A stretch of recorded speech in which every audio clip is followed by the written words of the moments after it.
Friends, welcome to my channel CIV made simple. तो दोस्तों, स्वागत करता हूं आप लोगों का हमारे CIV मेड सिंपल के इस चैनल में। दोस्तों, आज का हमारा टॉपिक बहुत ही महत्वपूर्ण टॉपिक मैं लेकर आया हूं आप लोगों के लिए, जो कि बेस्ड है सिंप्लेक्स मेथड पे। दोस्तों, यदि आप CIV के AVM की मैकमिलन बुक को देखेंगे तो उसमें ये लीनियर प्रोग्रामिंग चैप्टर को काफ़ी ज़्यादा लेंदी बनाया गया है, और उसको आप यदि समझने का प्रयास करेंगे तो चीज़ें समझ में नहीं आएंगी, और उसे समझने के लिए काफ़ी ज़्यादा एफर्ट लगाना पड़ेगा। तो दोस्तों, मैं ये इंश्योर करता हूँ कि आपको बस ये लेक्चर को देखना है अच्छे तरीके से, जो भी मैं समझा रहा हूँ, और ध्यान से एक एक बातों को समझनी है। मैं ये गारंटी लेता हूँ कि आपको सिंप्लेक्स मेथड में इसके बाद कभी भी प्रॉब्लम नहीं आएगी। जो लोग पहले सिंप्लेक्स मेथड को कॉम्प्लेक्स भी कुछ लोग समझते हैं कि कितना कॉम्प्लेक्स है ये, कहने के लिए नाम है इसका सिंप्लेक्स, लेकिन एक्चुअली में है ये कॉम्प्लेक्स। तो उन्हें भी इस लेक्चर को सुनने के बाद उन्हें एकदम एक कॉन्फिडेंस आ जाएगा कि हाँ, सिंप्लेक्स मेथड का कोई भी केस स्टडी यदि पूछा जाए तो मैं उसे सॉल्व कर लूँगा। तो फ्रेंड्स, इस लेक्चर में अंतिम तक बने रहें, क्योंकि इसका सॉल्यूशन जो है लेंदी है। आपको देखिए, एक पूरा क्वेश्चन कभी नहीं पूछा जाएगा, क्योंकि पूरा क्वेश्चन को सॉल्व करने में ही कम से कम 1 घंटा लग जाता है। तो आपको उसका पार्ट पूछा जाएगा, लेकिन पार्ट को समझने के लिए आपको शुरुआत से समझना बहुत ज़रूरी है दोस्तों। तो फ्रेंड्स, आइए ज़रा सिंप्लेक्स मेथड को समझते हैं। तो जिन लोगों ने मेरे इससे प्रीवियस वीडियो को नहीं देखा है, पार्ट 1 को नहीं देखा है, तो पहले पार्ट 1 को जाके देखें। इसमें मैंने लीनियर प्रोग्रामिंग को अच्छे तरीके से समझाया था, और लीनियर प्रोग्रामिंग का एक ग्राफिकल मेथड को भी समझाया था। तो फ्रेंड्स, वहाँ से आपका बेसिक कंसेप्ट क्लियर होगा, और फिर हम लोग आते हैं सिंप्लेक्स मेथड पे। जहाँ तक की बात है, सिंप्लेक्स मेथड का इंट्रोडक्शन मैंने पिछली वीडियो में दे दिया था। मैंने बताया था कि ये हमारा बेसिकली लीनियर प्रोग्रामिंग को के प्रॉब्लम को सॉल्व करने का एक तरीका है, एक वे है, जिसमें हम लोग एक इनिशियल फिजिबल सॉल्यूशन मिलता है हमें, और उस सॉल्यूशन के बेसिस पे नेक्स्ट सॉल्यूशन पे आते हैं, फिर अगले सॉल्यूशन पे आते हैं। हम लोग रिपीटेटिव इटरेशन परफॉर्म करते हैं जब तक हम लोग अंतिम सॉल्यूशन पे नहीं आ जाए। अब ये क्यों परफॉर्म करते हैं, कैसे करते हैं, वो सब डिटेल हम लोग यहाँ देखेंगे। तो चलिए दोस्तों, शुरुआत करते हैं अपने इस लेसन को अपने क्वेश्चन के साथ। क्वेश्चन को पहले समझते हैं। क्वेश्चन कह रहा है, by simplex method find how many units of product A and product B should be made per week. यानी कि आपको बताना है कि कितना यूनिट ए का और कितना यूनिट बी का पर वीक प्रोड्यूस किया जाए। अब देखिए, प्रोडक्ट ए के बारे में क्या दिया हुआ है कि प्रोडक्ट ए को 2 किलो चाहिए रॉ मटेरियल, ठीक है, और 4 घंटा चाहिए लेबर। और बी के बारे में क्या दिया हुआ है, बी को 3 kg चाहिए रॉ मटेरियल और 3 घंटा चाहिए लेबर। अब क्या दिया हुआ है दोस्तों कि एवरी वीक अवेलेबिलिटी, मतलब पर वीक जो रॉ मटेरियल का अवेलेबिलिटी है वो है 60 kg, और लेबर की जो अवेलेबिलिटी है वो है 96 आवर्स। तो ये डाटा हमें दी गई हैं।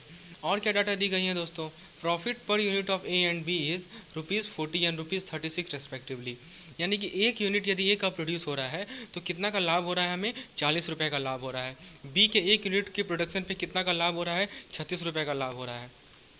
तो दोस्तों, हमें करना क्या है कि हमें ये बताना है कितना यूनिट का ए को हम बनाएं और कितना यूनिट बी को हम बनाएं। जैसा कि लीनियर प्रोग्रामिंग मैंने आपको बताया था, इसका मेन फंक्शन ही यही होता है कि हमें ऑब्जेक्टिव फंक्शन को ऑप्टिमाइज करना होता है। तो दोस्तों, आइए स्टेप वाइज समझते हैं कैसे इस प्रॉब्लम को सॉल्व किया जाए। तो सबसे पहला स्टेप क्या था, जो कि मैंने आपको बताया था। प्रॉब्लम को पढ़िए, एक चार्ट को ड्रॉ कीजिए, एक टेबल को ड्रॉ करने का प्रयास कीजिए, और अपने सबसे पहले आपको ऑब्जेक्टिव फंक्शन को पता लगाइए और कंस्ट्रेंट को पता लगाइए। तो दोस्तों, आइए सबसे पहले हम लोग ऑब्जेक्टिव फंक्शन को पता लगाते हैं। इससे पहले मैं ये एज्यूम कर रहा हूँ कि हम ये मान के चल रहे हैं कि प्रोडक्ट ए का x1 यूनिट प्रोड्यूस हो रहा है पर वीक, और प्रोडक्ट बी का x2 यूनिट प्रोड्यूस हो रहा है पर वीक। यानी कि एक सप्ताह में ए का x1 यूनिट हमने बनाया और बी का हमने x2 यूनिट बनाया। चलिए, ये हम लोग मान के आगे बढ़ रहे हैं। सबसे पहले ऑब्जेक्टिव फंक्शन को समझते हैं। दोस्तों, ऑब्जेक्टिव फंक्शन में को ही तो हमें ऑप्टिमाइज करना है। तो हमें किस चीज़ को ऑप्टिमाइज करना है दोस्तों, हमें प्रॉफिट को ऑप्टिमाइज करना है। अब बताइए दोस्तों, प्रॉफिट है कितना, तो प्रॉफिट पर यूनिट ए का है 40 रुपया और पर यूनिट बी का है 36 रुपया। तो आप ये बताइए, हम कितना यूनिट ए का प्रोड्यूस कर रहे हैं, हम x1 यूनिट प्रोड्यूस कर रहे हैं। तो एक यूनिट पे यदि 40 रुपया का प्रॉफिट हो रहा है तो x1 यूनिट पे कितना का प्रॉफिट होगा, तो 40x1 का होगा। उसी तरह एक यूनिट पे यदि 36 रुपया का प्रॉफिट हो रहा है बी पे, और हम बी का x2 यूनिट प्रोड्यूस कर रहे हैं, तो टोटल प्रॉफिट कितना होगा दोस्तों, 36x2 होगा। तो कुल मिलाकर नेट प्रॉफिट कितना है हमारा, 40x1 प्लस 36x2। यानी कि हमें इसी को मैक्सिमाइज करना है, हमें अपने प्रॉफिट को मैक्सिमाइज करना है दोस्तों। तो हमारा ऑब्जेक्टिव फंक्शन क्या हो गया, maximise z is equal to 40x1 plus 35x2। ठीक है दोस्तों, सॉरी, यहाँ 36 हमने लिया है, अब मान के चलिए 35 ही, ठीक है। 40x1 प्लस 35x2, गलती से मैंने 36 लिखा है, ये एक्चुअली में 35 है। चलिए, अब ऑब्जेक्टिव फंक्शन के बाद बात आती है दोस्तों हमारे कंस्ट्रेंट की। हमें ये जानना होगा कि हमारा कंस्ट्रेंट क्या है। तो दोस्तों कंस्टेंट को कैसे पता करें, आइए देखते हैं। तो हमारे पास दो तरह का कंस्टेंट है, एक है रॉ मटेरियल पे कंस्टेंट और दूसरा कंस्टेंट है हमारा लेबर पे। तो ज़रा ये बताइए, रॉ मटेरियल की अवेलेबिलिटी पर वीक कितनी है? 60 किलो है, ठीक है। और 60 किलो हमारे रॉ मटेरियल की अवेलेबिलिटी है। और प्रोडक्ट ए को कितना रॉ मटेरियल चाहिए? 2 kg चाहिए। और कितना है टोटल प्रोडक्ट? x1 यूनिट है। तो टोटल कितना रिक्वायरमेंट है? 2x1। और प्रोडक्ट बी की कितनी रिक्वायरमेंट है? 3x2। So 2x1 plus 3x2 6 should be less than और equal to 60 kg. So we have written in question in first number. What about labor? Labour के बारे में क्या दिया गया है? कितना यूनिट x1 का a1 का प्रोड्यूस कर रहे हैं? x1 unit. b का कितना यूनिट प्रोड्यूस कर रहे हैं? x2 यूनिट प्रोड्यूस कर रहे हैं। और एक यूनिट को कितना घंटा लेबर चाहिए? 4 घंटा। और b के एक यूनिट को चाहिए 3 घंटा। तो हमारा जो इक्वेशन बनेगा वो होगा 4x1 plus 3x2 should be less than और इक्वल टू 96। सो ये हमने दो कंस्टेंट ड्रॉ कर लिए। तो सबसे पहला स्टेप हमने कवर कर लिया। हम लोगों ने अपने प्रॉफिट को हमने ऑब्जेक्टिव फंक्शन पता लगा लिया और हमने कंस्टेंट पता लगा लिया। अब हम लोग सेकंड स्टेप पे आते हैं। जैसा कि मैंने अपने पिछले लेक्चर में समझाया था दोस्तों जो लोग पिछले लेक्चर को नहीं देखे हैं वो उससे मैं रिक्वेस्ट कर रहा हूँ, उनसे मेरा निवेदन है कि वो प्रीवियस लेक्चर को जाके देखें, क्योंकि वहाँ पे मैंने स्लैग वेरिएबल और सरप्लस वेरिएबल के बारे में बताया था, तो वहाँ पे अच्छे से क्लियर हो जाएगा। दोस्तों यहाँ पे मैंने बताया था कि सिंप्लेक्स मेथड को सॉल्व करते वक्त हम करते क्या हैं कि हम इनइक्वालिटी को इक्वालिटी में बदलते हैं। तो जरा देखिए, जरा कंस्टेंट तो हमारा इनइक्वालिटी है, तो उसे इक्वालिटी में कैसे बदला जाए। तो मैंने बताया था कि यहाँ पे स्लैग वेरिएबल को हम लोग इंट्रोड्यूस करते हैं, जिसको मैंने S1 और S2 से डिनोट किया है। तो after converting this inequality to equality, our equation becomes 2x1 plus 3x2 plus S1 is equal to 60 and 4x1 plus 3x2 plus S2 is equal to 96। चलिए अब जरा हम लोग बात कर लें n कितने। n क्या है दोस्तों? Number of variables. तो नंबर ऑफ वेरिएबल्स कितने हैं हमारे यहाँ पे 4 वेरिएबल्स हैं। कौन कौन से? x1, x2, s1 और s2, ये 4 वेरिएबल हैं। अब बताइए दोस्तों m कितने हैं? m क्या होते हैं? Number of constant. तो कंस्टेंट तो हमारे 2 कंस्टेंट थे, ठीक है दोस्तों। तो फ्रेंड्स हमारे पास टोटल 4 वेरिएबल हैं और हमारे पास 2 कंस्टेंट हैं।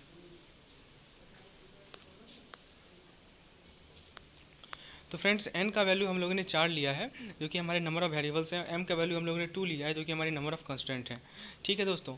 अब देखिए, मैंने बताया था आप लोगों को कि n माइनस m क्या होता है? 4 माइनस 2 यानी कि 2। ये हमारे नॉन बेसिक वेरिएबल्स होंगे।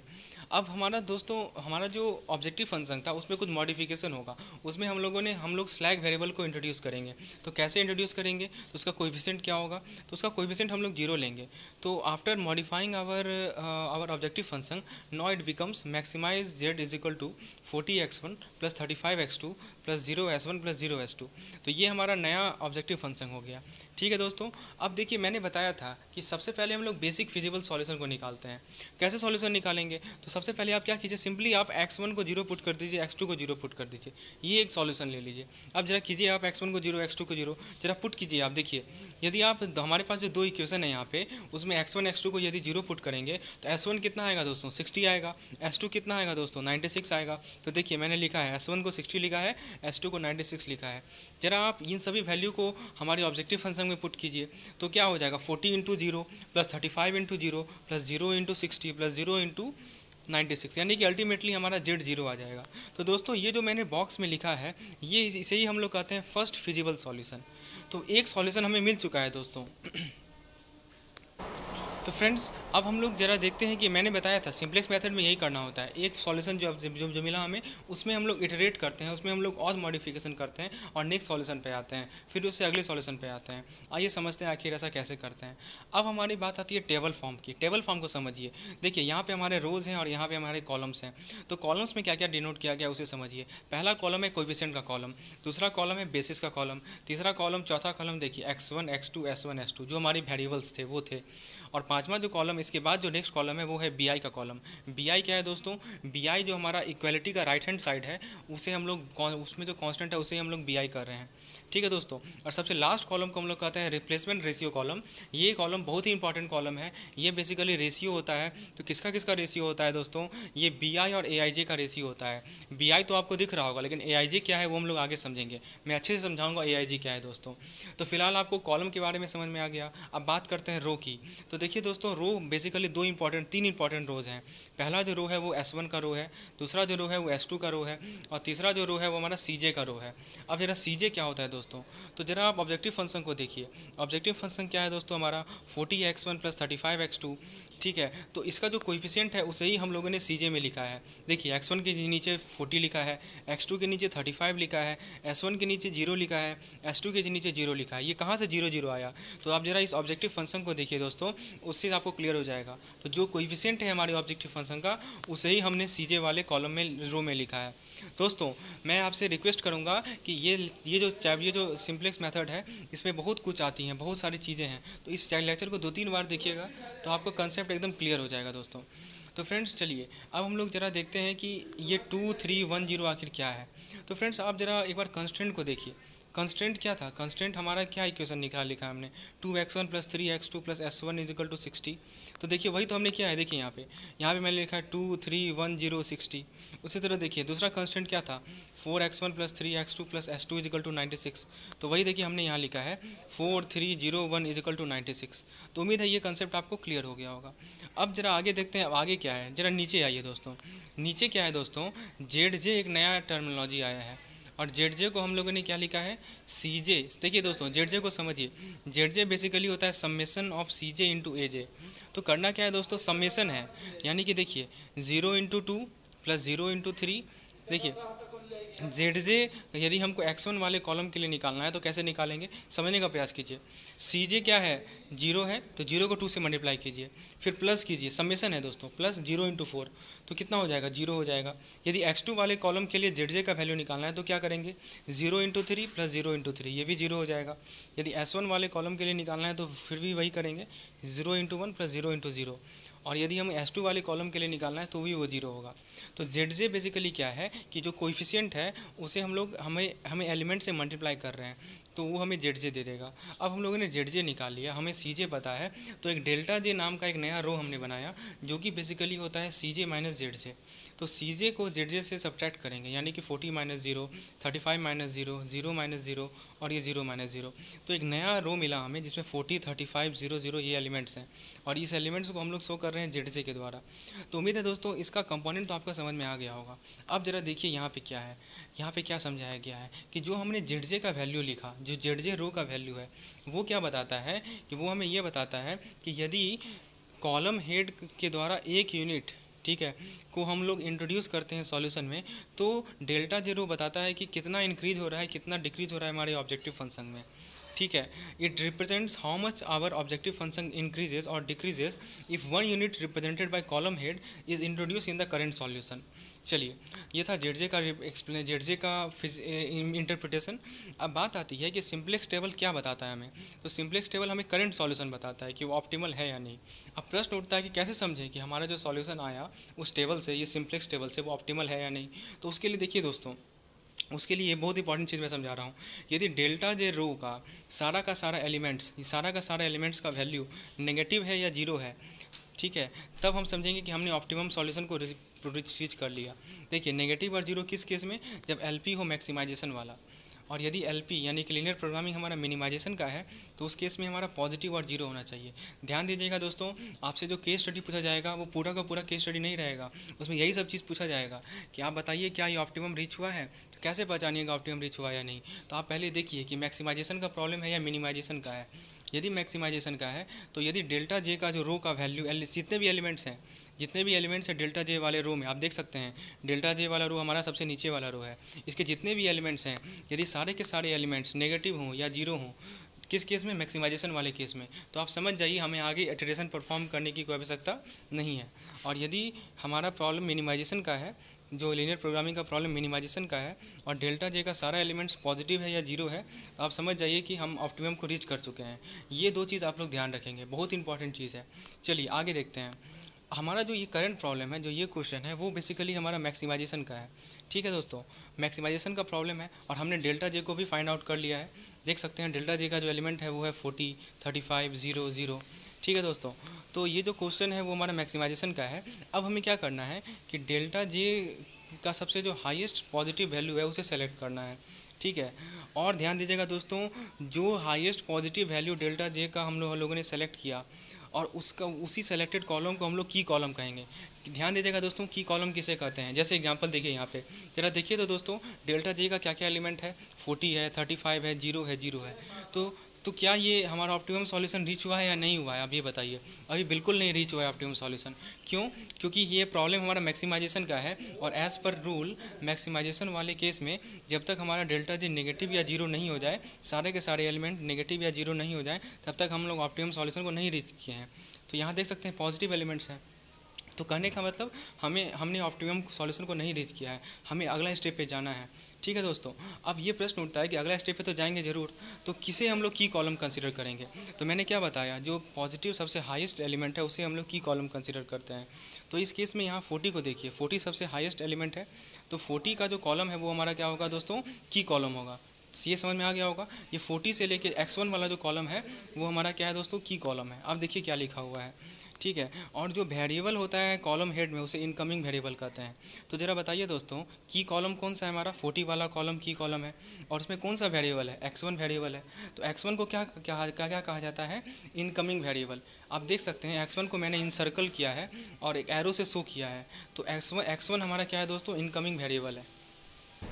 तो दोस्तों यहाँ पे उम्मीद है दो चीज़ आपको कंसेप्ट क्लियर हो गया होगा, पहला की कॉलम का और दूसरा इनकमिंग वेरिएबल का।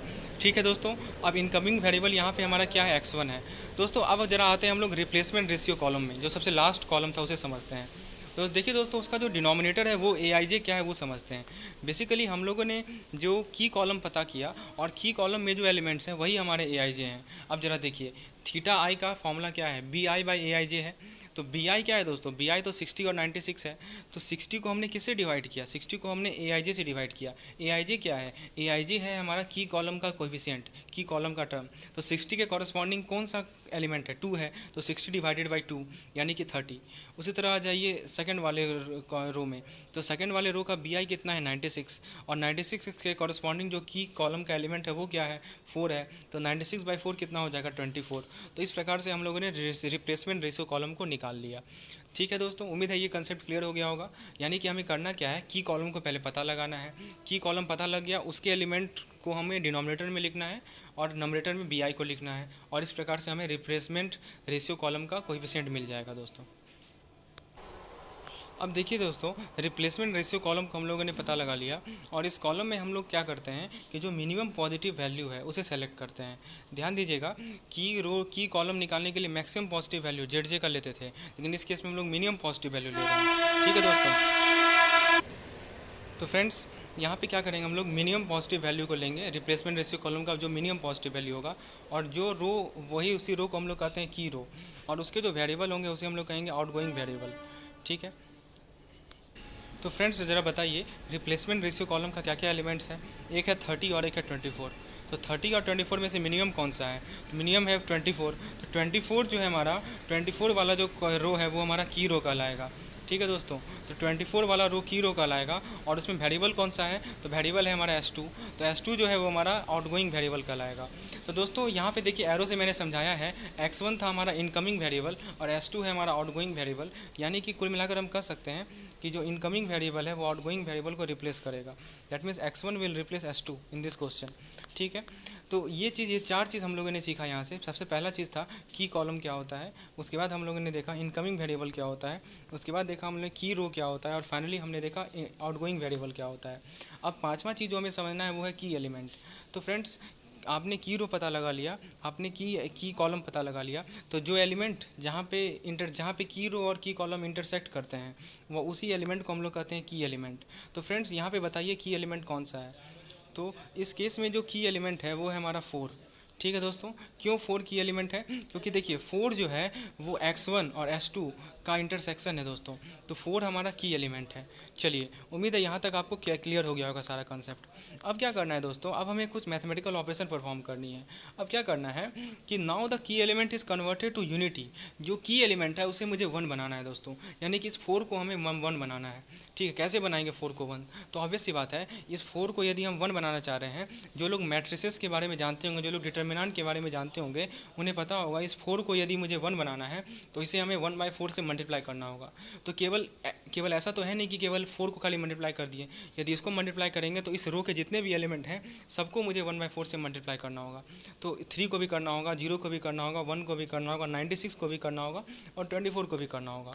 तो दोस्तों उसी को हमने यहाँ रिप्रेजेंट किया है, ठीक है। और फिर क्या करना है दोस्तों, इसके बाद ऑल एलिमेंट्स इन की कॉलम आर मेड 0 एक्सेप्ट की एलिमेंट। मतलब अब देखिए ये तो था रो ऑपरेशन, अभी तो जो मैंने बताया। अब कॉलम ऑपरेशन क्या है कि कॉलम ऑपरेशन में जितने भी एलिमेंट्स हैं उन्हें 0 बनाना है हमें, एक्सेप्ट की एलिमेंट को छोड़ के, जो कि यूनिटी होगा, ठीक है। और कैसे करेंगे, तो एडिंग एंड सब्ट्रैक्टिंग करेंगे। तो देखिए दोस्तों उसको हम लोग उसको जो है मैं करके बताता हूँ। आप क्या कीजिए, R2 यानी कि रो 2 में जितने भी एलिमेंट्स हैं उसे 4 से डिवाइड कर दीजिए। जैसे देखिए मैं करके बताता हूँ। रो 2 में बताइए कौन कौन से एलिमेंट हैं यहाँ पे। रो 2 में हमारे एलिमेंट है 4, 3, 0, 1, 96, 24। सभी को आप 4 से डिवाइड कर दीजिए। तो क्या क्या हो जाएगा दोस्तों, 1 हो जाएगा, 3/4 हो जाएगा, 0 हो जाएगा, 1/4 हो जाएगा, 24 हो जाएगा और 6 हो जाएगा। अच्छा, अब क्या करना है, ये तो पहला ऑपरेशन था। अब क्या करना है दोस्तों, अब देखिए दूसरा ऑपरेशन है कि R1 is equal to R1 minus 2R2। तो दूसरा ऑपरेशन आपको करना क्या है कि R1 में से R2 का ट्वाइस को सब्ट्रैक्ट करना है। तो वो करने के बाद आपको देखिए ये वाला कोएफिशिएंट मिलेगा जो कि मैंने यहाँ पे रिप्रेजेंट किया है। तो R1 में क्या क्या एलिमेंट्स हो जाएंगे, 0, 3/2, 1, -12, 12 और 8। तो फ्रेंड्स ये दो ऑपरेशन आपको परफॉर्म करनी है।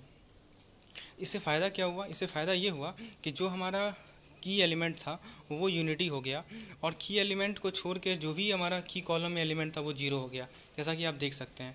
और एक और क्या हुआ कि जो आउटगोइंग वेरिएबल था उसने क्या किया, वो रिप्लेस हो गया इनकमिंग वेरिएबल के द्वारा, ठीक है दोस्तों।